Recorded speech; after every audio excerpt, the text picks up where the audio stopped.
आमिर राना साहब, आप बड़े बाखबर सहाफ़ी हैं इस्लामाबाद के, आपके नज़दीक ये इतनी बड़ी डेवलपमेंट, चले मज़ार नकवी साहब को समझ आ गया कि वो रेफरेंस फेस नहीं कर पाए, इजाज़ुल हसन साहब का क्या यही वजह है कि कोई रेफरेंस आने वाला था या कोई वजह उससे बढ़कर है, कोई दबाव था या कोई प्रोटेस्ट किया उन्होंने, मौजूदा सुप्रीम कोर्ट की फंक्शनिंग पर क्यों रिज़ाइन कर दिया? चीफ जस्टिस बनने वाले थे 8 माह बाद। कामरान भाई सर, आप एक्सप्रेस में शो करते थे जिस दिन चीफ जस्टिस इफ्तिखार चौधरी के बेटे का केस चल रहा था, और शेख अकरम साहब भी आपके साथ और मैं भी शो में था। अकरम शेख साहब, जी जी। तो मैंने ये फ़िक्रा कहा था कि लगता है कि हाइड्रोलिक उनके घर में है, जहाँ पे वो आते हैं तो घर में टोयोटा कार नज़र आती है, और जो बड़ी गाड़ियाँ जिसके रेफरेंस हैं बेटे की, वो शफकत पिदरी से नज़र नहीं आते। बिल्कुल सही। तो वो घबरा गए थे शेख अकरम साहब के तुम ख़राब करोगे। आपके इस शो में भी और अपने दफ्तर एक्सपर्ट्स में भी मैंने बार बार कहा कि एजाजुल हसन साहब, इनकी मौजूदगी में आज बहुत हीरो बनेंगे लोग रिटायरमेंट उनके रिज़ाइन के बाद, कि इन्होंने इम्तियाज़ ताजवर को लाहौर बुलाया जो डिप्टी चेयरमैन नैब थे, और कहा कि चौधरी कमर जमान चेयरमैन नैब को मैसेज दे दो कि तुम्हें तौहीन अदालत में बुलाऊंगा, सुने बगैर नौकरी से निकालूंगा और जेल भी भेजूंगा अगर हमारे रेफरेंस जो JIT के जिसके ऊपर वो बेशुमार प्रोग्राम नहीं हुए वो वॉल्यूम 10 में निकालें जी। ये साहब ने कहा था कुछ नहीं छेड़ना। एक मिनट मैं बात पूरी कर दूं ताकि मजा आए आपको। उन्होंने कहा था कि कुछ नहीं छेड़ना और इनको फॉरवर्ड कर दो। अच्छा, ये थी 201 से 203 आर्टिकल इस्लामाबाद हाई कोर्ट के जुरिस्डिक्शन में मदाखलत। और जो बात आप रेफरेंस की कर रहे हैं वो उसी से मुतालिक एक नंबर 2 की बात है, जहां सारे CDA के केस ही लगते हैं। वो बिल्कुल आया खड़ा है, या रिजाइन आया खड़ा है या रेफरेंस आया खड़ा है, बिल्कुल पाइपलाइन में इशारा दस्तूर क्लियर हो रही है साथ साथ कि भाई ये क्या काम हो रहा था। इन सब को देखो, ये जो मसला है ना जो आपने पूछा एजाजुल हसन साहब का रिजाइन, ज़ाहिर मैं मिला तो नहीं उनसे कभी भी, लेकिन मैं ये कह सकता हूँ जिन्होंने साकिब निसार से लेके और उमर अता बंदयाल तक सुप्रीम कोर्ट को अपने हाथ पे लट्टू की तरह घुमाया, यानी तमाम सुओ मोटो उनके हाथ में होते थे, वो फैसले भी वही लिखते थे, सुबह दोपहर शाम सुओ मोटो हो रहे थे जब तक ये जो रिजीम चेंज हो रही थी। और उसके बाद आपको पता है सुप्रीम कोर्ट में एक रिवायत थी कि नंबर 2 जज वो काम करता है बेंच बनाने का, और चीफ जस्टिस जब बन जाता है तो वो एंजॉय करता है क्योंकि नंबर 2 की हैसियत में वो ये काम कर चुका होता है। ये सारी चीज़ें इन्होंने रोक दी थी। और जस्टिस गुलजार साहब जो कराची को सन 50 में देखना चाहते थे और नेस्ले टावर को उड़ाना चाहते थे, और मैंने ये काम और भी लोगों ने किया है, नाम नहीं लेते थे हम, नाम लेके कहते थे कॉन्स्टिट्यूशन 1 में इनका कमर्शियल इंटरेस्ट मौजूद था। एजाजुल हसन साहब को इन्हें इस बेंच से उठ जाना चाहिए था जिसके ये लीगल एडवाइज़र थे। ये वो चीज़ें हैं। मेरे ख्याल में तो बहुत अच्छा हो गया कि 3 जजेस तो सुप्रीम कोर्ट के अब काजी साहब अब फ़ौरन इनको लगा देने चाहिए, और चौथे जज ज़ाहिर है जो इस वक्त नंबर 2 है सीनियर, वो मार्च में रिटायर हो रहे हैं। तो एक अच्छी तथहीर हो रही है। और जो इन्होंने आज फैसला किया ना सुप्रीम जुडिशल काउंसिल ने कि हम कल सुबह फैसला करेंगे रेफरेंस बढ़ाने का, ये करना चाहिए। ये चोर बाजारी है ब्रदर जजेस के लिए कि जी रिजाइन करो और घर जाओ। 17 लोग बिल्कुल ठीक है जी, जायदादें जुमला बड़ा खूब के हार लेके निकल गए यहाँ से, उर्दू का बड़ा जिनके ऊपर ये इल्जामात लगे। मैं कह रहा हूँ कि जी जजेस की अपॉइंटमेंट जिस तरह वो ठीक करने जा रहे हैं, पब्लिक को इन्वॉल्व करें उसके अंदर। इसी तरह जो रिजाइन करे उसकी मजीद इन्वेस्टिगेशन हो। मंसूर अली शाह साहब का वाकया भी सुनाता हूं, लेकिन नैब में उन्होंने पता क्या कहा बार बार कि रिटायर्ड जज हो या जर्नैल, उसका नैब में ट्रायल हो सकता है, उसके ऊपर कोई पाबंदी नहीं। साकिब निसार साहब ने इनको लाने के लिए, मंसूर अली शाह जब लाहौर हाई कोर्ट के चीफ जस्टिस थे, चूंकि हम बात कर रहे हैं ना कि अक्टूबर में वो 3 साल 1 महीने के लिए चीफ जस्टिस आ रहे हैं, वो उनको हाई कोर्ट से निकालना चाह रहे थे। और उन्होंने खबर चलवाई कि यार अगर रिएक्शन मंसूर अली शाह का बुरा आया तो मैं इस खबर की तरदीद कर दूंगा।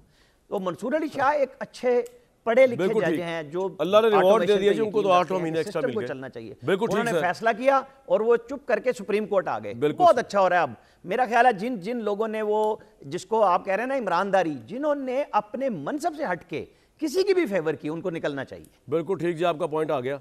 बैरिस्टर भाई पंसोता साहब, ये क्या हो रहा है? आमिर भाई कह रहे हैं कि अच्छा गन साफ हो रहा है, तथहीर हो रही है, आपके अपने शोबे के अंदर ये जो कुछ हो रहा है इस पर आपकी अपनी राय क्या है? ये क्या हुआ, क्या से क्या हो गया?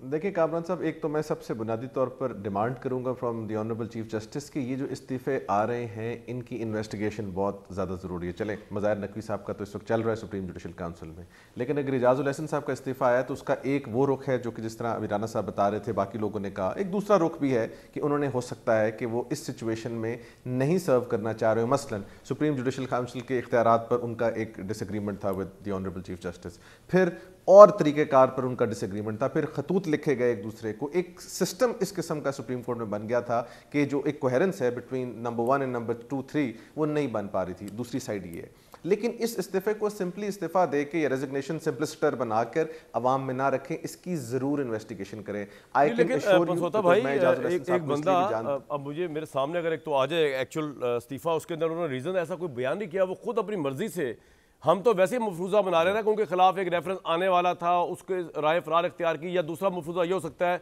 कि वो सुप्रीम जुडिशल काउंसिल की फंक्शनिंग से एग्री नहीं कर रहे थे। उन्होंने अपने इस्तीफे में, भाई ये दे दें जरा इस्तीफा मुझे इधर, उन्होंने अपने इस्तीफे के अंदर तो ऐसी कोई बात नहीं लिखी। जी जी, तो उन्होंने तो उसमें सिंपल रिजाइन किया है, और तो उस पर इन्वेस्टिगेशन क्यों होनी है?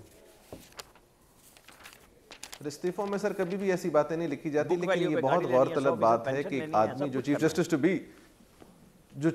टू बी है, उसको अगर रेजिग्नेशन देना पड़ रहा है तो दैट इज इन्वेस्टिगेट। मैं चाहता हूं कि इन्वेस्टिगेशन हो उसकी, मैं तो ये कह नहीं रहा कि कौन सी बात ठीक है कौन सी बात गलत है, ये इतनी सिंपल बात नहीं। और साथ साथ जिस तरह आप बता रहे हैं कि और रेफरेंसेस भी आ रहे हैं, देखें बात ये कोई भी जज हो जिसके खिलाफ रेफरेंस हो या इल्जाम हो, उसको विंडिकेट करना चाहिए, उसको अपने आप को विंडिकेट करना चाहिए। मैं क्रॉस द बोर्ड बात कर रहा हूं, अगर एक शख्स के ऊपर इल्जाम लगता है उसको अपने आप को विंडिकेट करना चाहिए, और अगर इल्जाम नहीं लगता वो इस्तीफा देता है तो उसको भी इन्वेस्टिगेट होना चाहिए। वरना तो देखिए इसके ऊपर बहुत के आसार आई होंगे। सुप्रीम कोर्ट के एक्स जज हैं, वो आज चूंकि उन्होंने इस्तीफा दे दिया है, इस तरह बात आगे बाकी सुप्रीम कोर्ट जिस वक्त जजेस बैठे हैं उनके लिए बड़ी डिफिकल्ट सिचुएशन बनेगी। जिस तरह की बातें हो रही हैं अभी टीवी पर, इधर सोशल मीडिया में पढ़ रहे हैं जी, और भी इस्तीफे आ रहे हैं और ये हो रहा है, ये कोई इतनी अच्छी बात नहीं है फॉर दैट इंस्टीट्यूशन। अगर इसको आपने इन्वेस्टिगेट ना किया और इस तरह ही छोड़ दिया तो ये यार बात हो जाएगी कि जब कभी हालात साजगार होंगे तो ये सब लोग ठीक लगना शुरू हो जाएंगे।